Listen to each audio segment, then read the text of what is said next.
Jammu Kashmir panchayat conference इसको विरोध में है और जम्मू कश्मीर पंचायत कॉन्फ्रेंस अपने लेफ्टिनेंट गवर्नर साहब और अपना माननीय प्राइम मिनिस्टर जी से ये मुतालबा करती है कि जो भी पंचायत राज इंस्टीट्यूशन के साथ कुछ भी आपने करना है, हाइक ऑफ सैलरी करना है, प्रोटोकॉल का करना है, that should be started from sarpanch. बिल्कुल बिल्कुल डिप्टी कमिश्नर का ठीक है, मुझे प्रोटोकॉल से कोई लेना देना नहीं है। मैं ये कह रहा हूँ बेसिक इनका जो होना चाहिए था वो होना चाहिए था डेवलपमेंट के ऊपर, वो होना चाहिए था बिजली, पानी, गैस, ये जो बेरोजगारी है उन मुद्दों के ऊपर अगर ये बात करते हम इनके साथ शाना बशाना खड़ा होते।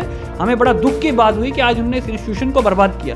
बेसिकली मेन चीज़ क्या है, देखो जो सरकार ने ये किया ना, ये बड़ा बैकफायर आज सरकार को हुआ, क्योंकि इसमें इन लोगों ने जो अपने चहेते लाने की कोशिश की थी, ये जो सियासी माफिया बाहर दरबदर फिर रहा था, जो कभी एमएलए का इलेक्शन कभी कोई और इलेक्शन लड़ रहे थे, आज ये कूद पड़े थे एमएलए इस डीडीसी के चुनाव में। देखिए ना मेरी बात सुन, इन्होंने तो अपने इंफराद, क्योंकि अगर एक आदमी पहले एमएलए रहा है, मंत्री रहा है, उसने वो मंत्रालय का मजा लिया है, उसने एमएलएशिप का मजा लिया है, जहाँ लाख 1.5 लाख रुपए सैलरी पेंशन चल रही है, आज उसको तनख्वाह भी और चाहिए। अब देखो जब तक हमारी सड़कें ठीक नहीं होंगी तब तक हमारा जो मुस्तकबिल है सिक्योर नहीं है। ये हमने सरकार से बड़ी बार मांग की है, आज फिर मांग करते हैं कि खुदारा हमारे बच्चों को, हमारे बहनों को, हमारी माओं बुजुर्गों को जो है यहाँ प्रॉपर सड़क दीजिए, सड़कों को ठीक कीजिए। सड़क जब ठीक होगी तो यहाँ पे हादसा कम होंगे। मेनली आपने देखा होगा जो इको की गाड़ी, आए दिन इको के हादसा होते हैं। बिल्कुल उसके बारे में मैंने कल डिप्टी कमिश्नर साहब को भी परसों की डेट में हमारी एक मीटिंग हुई डिप्टी कमिश्नर साहब से, मैं उनका मशकूर हूँ कि उन्होंने मेरी बात को रखा। मैंने उनको कहा कि यहाँ जो हमारा हिली डिस्ट्रिक्ट है, यहाँ इको गाड़ी कम से कम बराए मेहरबानी यहाँ पास ना करें, क्योंकि यहाँ आए दिन आपने देखा होगा मेरे ही ब्लॉक में, मुझे बड़ा दुख है उन फैमिलियों का, 2 या 3 नौजवान हमारे जो है, पर एक फैमिली का तो ऐसा हाल था कि एक फैमिली का एक ही बच्चा था, एक लड़का, जवान लड़का, 19 साल का लड़का जो है, उस इको गाड़ी का एक्सीडेंट होके ऑन स्पॉट उसकी डेथ हुई। उसके बाद दड़ा रोड पे एक एक्सीडेंट हुआ, मतलब आए दिन होता है। तो इसकी मैंने मांग की थी डिप्टी कमिश्नर साहब से। उन लोगों से भी मैं गुजारिश करता हूँ कि जिसका इको गाड़ी की तरफ तवाजुन है वहाँ ना जाइए। आप देखिए आए दिन हमारे यहाँ, क्योंकि हमारे रोड्स जो हैं वो इको गाड़ी के लिए स्टेबल नहीं है, कि इको गाड़ी यहाँ ना खरीदें। और डिप्टी कमिश्नर साहब से मेरी गुजारिश थी ये, और उन्होंने ये माना मेरी बात को, उन्होंने स्वीकार किया। और परसों कहीं मीटिंग आपने शायद देखा होगा कि उन्होंने यहाँ ARTO को भी डायरेक्शन दी है कि इको गाड़ी को हम यहाँ पे जो है आगे आने वाले समय में पास नहीं करेंगे। तो ये बड़ी खुशाइन बात है कि अगर डिप्टी कमिश्नर को यहाँ के लोगों का दर्द का महसूस हुआ तो उनका भी मैं शुक्रिया अदा करूँगा। उसके साथ साथ मैं सरकार को फिर माननीय अपने जो डॉक्टर जतेंद्र जी PMO ऑफिस में बैठे हैं यही। अस्सलाम वालेकुम, आदाब नाजरीन, आप देख रहे हैं VM न्यूज़ 24/7 और मैं हूं आपका मेज़बान दिलबर इरशाद। नाजरीन, VM न्यूज़ 24/7 की ये कोशिश रहती है कि किसी न किसी शख्सियत के साथ आपका तारुफ करवाए। तो आज हमारे साथ मौजूद हैं गुंदना ब्लॉक के BDC चेयरपर्सन सरशाद नटनू जी, उनसे हम आपका तारुफ करवाएंगे और खुसूसी बातचीत होगी। तो सर, सबसे पहले आपका VM न्यूज़ 24/7 में स्वागत है जी। बहुत बहुत शुक्रिया। तो कुछ मुद्दों को लेकर आज हम बात करेंगे।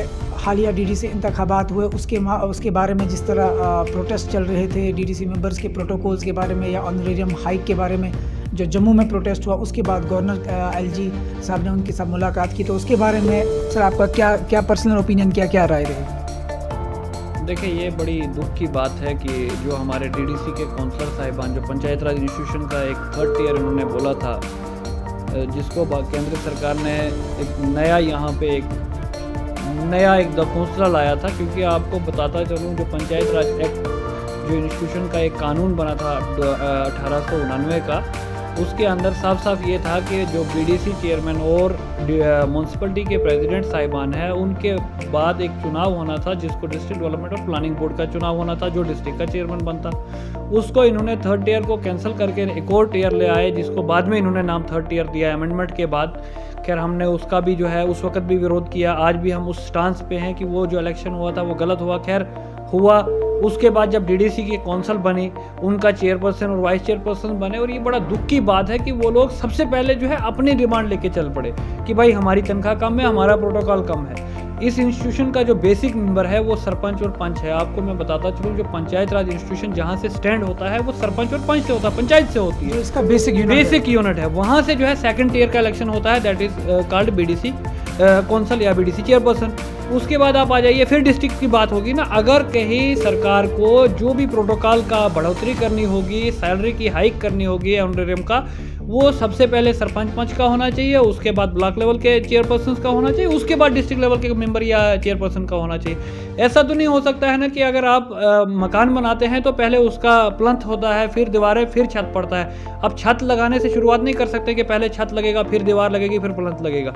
इसकी हम कड़ी मजम्मत करते हैं कि जो भी डीडीसी काउंसलर साहिबान ने किया, मैं मानता हूँ ये चीज़ कि अगर जो ऑनरेरियम कम है, मैं इस चीज़ को मानता हूँ, लेकिन ये एक उनकी सेकेंडरी थर्ड डिमांड होनी चाहिए। सबसे बड़ा मुद्दा ये होता है, अगर उन्होंने लोकतंत्र में आए थे, लोगों की खिदमत के लिए आए थे, उनका सबसे पहला नारा ये होना चाहिए था कि हमें डेवलपमेंट फंड दे दीजिए, जिसके साथ साथ हम इलाके की डेवलपमेंट करेंगे। कहीं ना कहीं एक सवाल, हम जब ये न्यूज़ हमने कवरेज की थी तो हमें लोगों ने ये कमेंट्स किए कि अभी उनके पास पावर नहीं है, ये प्रोटोकॉल, तो प्रोटोकॉल के बारे में फिर देखिए मेरे भाई, प्रोटोकॉल आपने बनाना पड़ता है। सबसे बड़ी बात है, आप मुझे बताएं, मैं बीडीसी चेयरमैन हूँ, मुझे गवर्नमेंट 50 लाख भी दे दे तनख्वाह, क्या मैं तनख्वाह में से किसी आदमी को डेवलप करके दूंगा? कभी नहीं दूंगा ना। मेरे पास जब डेवलपमेंटल फंड होगी तो मैं उस डेवलपमेंटल फंड को अपने एरिया में लगाऊंगा तो इलाका डेवलप हो जाएगा। तो यही मैं कह रहा हूं कि सबसे बड़ी बात जो डीडीसी मेंबर्स या चेयरपर्सन ने करनी चाहिए थी कि हमें प्रोटोकॉल के बजाय डेवलपमेंट फंड दे दीजिए, हमें पावर्स दे दीजिए, जिससे हम इलाके को डेवलप करें।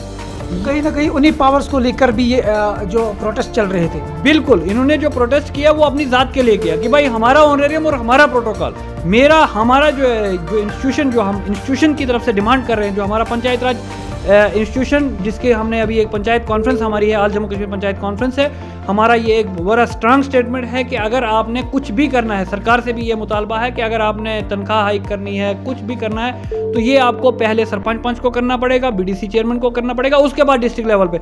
देखिए जो बड़ी बात है वो ये है कि भाई साहब, आप इनफरादी तौर पे सरशाद को तनख्वाह बढ़ाइए या बीडीसी चेयरमैन को बढ़ाइए, उससे होगा क्या? मेरा घर चलेगा ना, मेरे घर में पैसा आएगा ना, मैं इलाके को डेवलप तो नहीं कर पाऊंगा ना। अगर सरशाद के हित पे, सरशाद के लेवल पे पैसा होगा, डेवलपमेंटल फंड, उसको मैं अपने इलाके में लगाऊंगा। कहीं बिजली की जरूरत होगी तार की, कहीं पोल की जरूरत होगी, कहीं पानी, जो सर्विसेज, जो बेसिक नीड होगी लोगों की, मैं वो कर सकता हूँ ना। जब मेरे पास पैसा ही नहीं है, सरकार पावे मेरे को लाख रुपए तनख्वाह दे दे, 50 लाख दे दे, उससे कोई फर्क नहीं पड़ेगा। वो तनख्वाह मैं खुद खाऊंगा, मेरे बच्चे खाएंगे। इनफरादी और इज्तिमाई तौर पर आवाम की जो लोकतंत्र में जो सेवा है उसमें नहीं लगा। बिल्कुल, इसकी हम कड़ी मजम्मत करते हैं जो डीडीसी मेंबर साहिबान या चेयरमैन साहिबान ने किया कि वो अपने ज़ात के लिए धरने पे आए।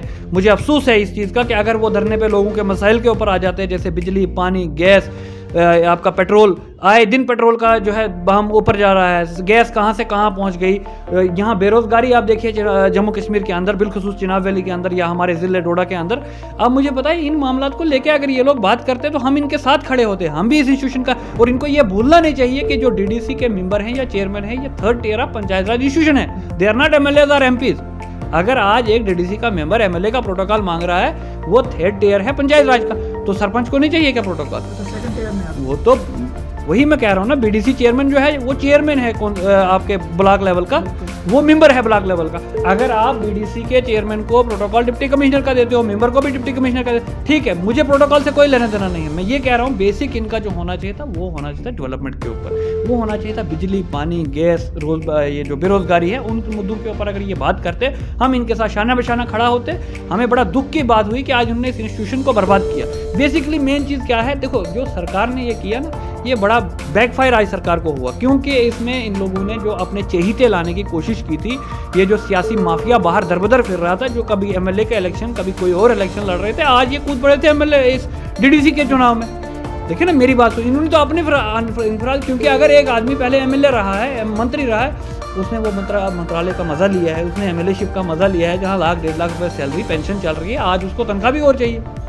तो भाई जो बेसिक यहाँ जो सरपंच है, जो आपको पता है, जो पंचायत राज इंस्टीट्यूशन के अंदर 22 डिपार्टमेंट जो है पंचायत राज इंस्टीट्यूशन के अंदर मुंसलिक है, मेन पिलर जो पंचायत राज इंस्टीट्यूशन का है वो सरपंच है। मैं ये दावे से कहता हूँ, जो implementation of all the departments करवाता है स्कीमों का ग्राउंड पे।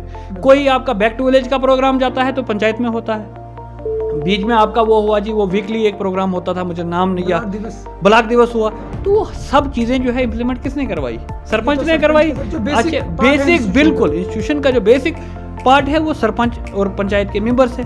अगर आप उनको 3,000 रुपये, 1,500 रुपये या 1,000 रुपये तनख्वाह दे रहे हो, आप डीडीसी के चेयरमैन को कल 1 लाख रुपये देते हो, क्या ये जस्टिस है इंस्टीट्यूशन के साथ? इसके साथ बहुत बड़ा विरोध हो जाएगा। पूरा ये जो हमारा पंचायत कॉन्फ्रेंस की जो टीम है, जो सरपंच पंच और बीडीसी चेयरमैन है, इसका कड़ा विरोध करते हैं। तो आज जम्मू कश्मीर पंचायत कॉन्फ्रेंस का जो एक स्टांस, उनका क्या स्टांस रहेगा? हमारा यही स्टांस है कि जिस वक्त भी सरकार ने कोई फैसला करना है, सबसे पहले पंचायत राज इंस्टीट्यूशन के अंदर सरपंच पंच और बीडीसी चेयरमैन का, उसके बाद डीडीसी मेंबर और डीडीसी चेयरमैन का होना चाहिए। जो बेसिक जो पार्ट है, देखिए ना, मेरी बात सुने, आपने पहले सरपंची का इलेक्शन करवाया, पंची का इलेक्शन करवाया, उसके बाद ही तो सेकंड ईयर का हो पाया ना। अगर आपके सरपंच पंच नहीं होते तो क्या बीडीसी चेयरमैन आज होते? क्या आज मैं होता? नहीं होता ना।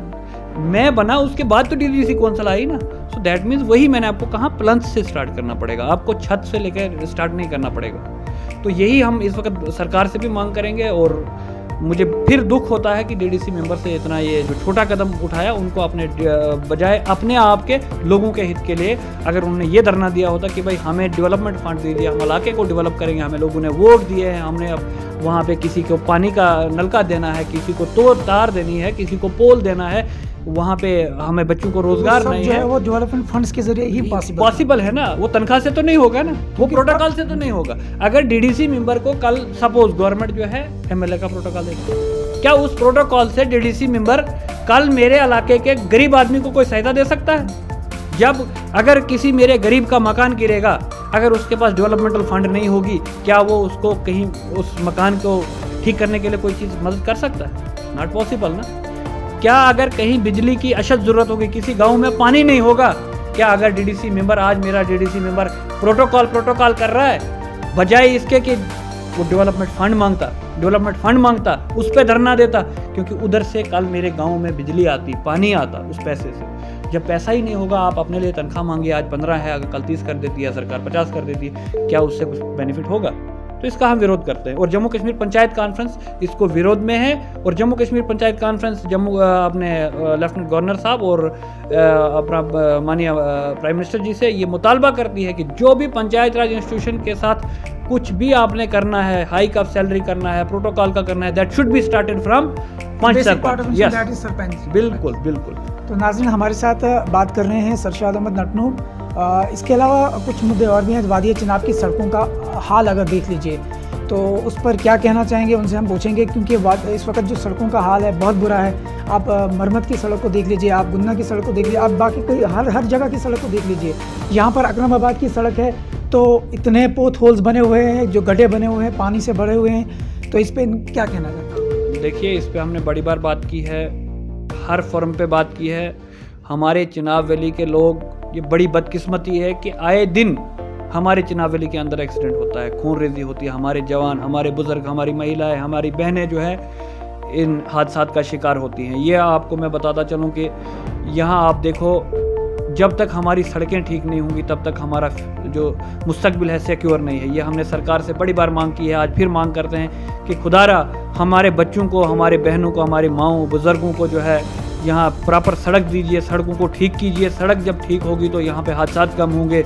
मेनली आपने देखा होगा जो इको की गाड़ी, आए दिन इको के हादसात होते हैं। बिल्कुल, उसके बारे में मैंने कल डिप्टी कमिश्नर साहब को भी, परसों की डेट में हमारी एक मीटिंग हुई डिप्टी कमिश्नर साहब से, मैं उनका मशकूर हूँ कि उन्होंने मेरी बात को रखा। मैंने उनको कहा कि यहाँ जो हमारा हिली डिस्ट्रिक्ट है, यहाँ इको गाड़ी कम से कम बराए मेहरबानी यहाँ पास ना करें, क्योंकि यहाँ आए दिन आपने देखा होगा, मेरे ही ब्लॉक में मुझे बड़ा दुख है उन फैमिलीज़ का। 2 या 3 नौजवान हमारे जो है, पर एक फैमिली का तो ऐसा हाल था कि एक फैमिली का एक ही बच्चा था, एक लड़का, जवान लड़का, 19 साल का लड़का जो है, उस इको गाड़ी का एक्सीडेंट होकर ऑन स्पॉट उसकी डेथ हुई। उसके बाद दड़ा रोड पे एक एक्सीडेंट हुआ। मतलब आए दिन होता है। तो इसकी मैंने मांग की थी डिप्टी कमिश्नर साहब से। उन लोगों से भी मैं गुजारिश करता हूँ कि जिसका इको गाड़ी की तरफ तवाजुन है वहाँ ना जाइए। आप देखिए आए दिन हमारे यहाँ, क्योंकि हमारे रोड्स जो हैं वो इको गाड़ी के लिए स्टेबल नहीं है, कि इको गाड़ी यहाँ ना खरीदें। और डिप्टी कमिश्नर साहब से मेरी गुजारिश थी ये, और उन्होंने ये माना मेरी बात को, उन्होंने स्वीकार किया। और परसों कहीं मीटिंग आपने शायद देखा होगा कि उन्होंने यहाँ ARTO को भी डायरेक्शन दी है कि इको गाड़ी को हम यहाँ पे जो है आगे आने वाले समय में पास नहीं करेंगे। तो ये बड़ी खुशाइन बात है कि अगर डिप्टी कमिश्नर को यहाँ के लोगों का दर्द का महसूस हुआ तो उनका भी मैं शुक्रिया अदा करूँगा। उसके साथ साथ मैं सरकार को फिर माननीय अपने जो डॉक्टर जतेंद्र जी PMO ऑफिस में बैठे हैं, यहीं इसी सरजमीन से बिलोंग करते हैं, तो उनको देखना चाहिए यहाँ के हालात, यहाँ के रोडों के हालात। वो जनाब तो खुद दिल्ली में बैठे हैं एसी के कमरे में, उनको ये देखना चाहिए कि यार यहाँ लोग आए दिन मरते हैं, आए दिन एक्सीडेंट होता है, तो कम से कम कहीं न कहीं से फ़ंड निकाल के यहाँ के रोडों के हालात को ठीक करना चाहिए। तो इसके अलावा इस वक्त ज़िला डोडा के अगर ATMs की बात की जाए, बैंक फैसिलिटीज़, क्योंकि एक इंसान की जो बुनियादी ज़रूरत है आज ऑनलाइन बैंकिंग भी एक ज़रूरत बन चुकी है।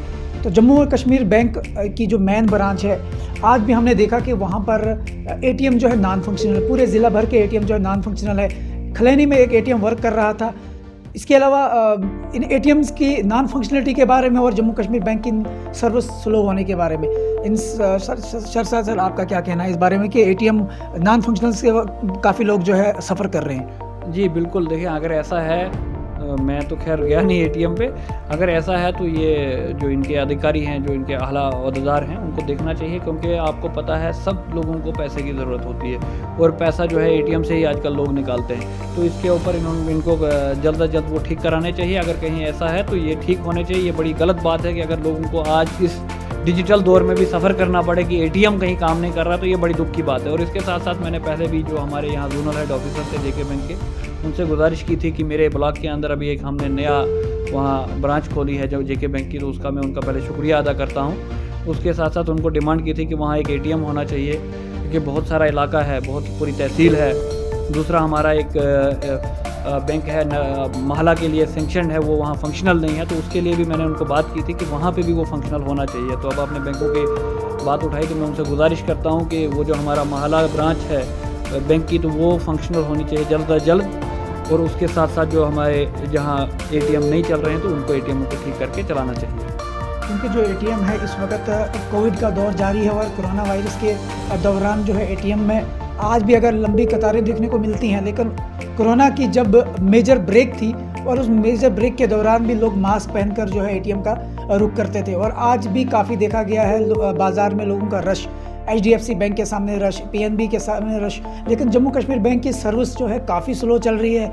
हमने भी अपनी कवरेज के दौरान लोगों के जब इंटरव्यू किया और लोगों की हालात और का जायज़ा लिया, तो हमने भी ये पाया कि ऑनलाइन बैंकिंग सिस्टम जिसमें ये OTP का जो सिस्टम है, जब ऑनलाइन कैश जो है उस सिस्टम को बहाल किया जाए, J&K बैंक अपनी सर्विस को बहाल करने के लिए जो है अहम तरीन कदम उठाए।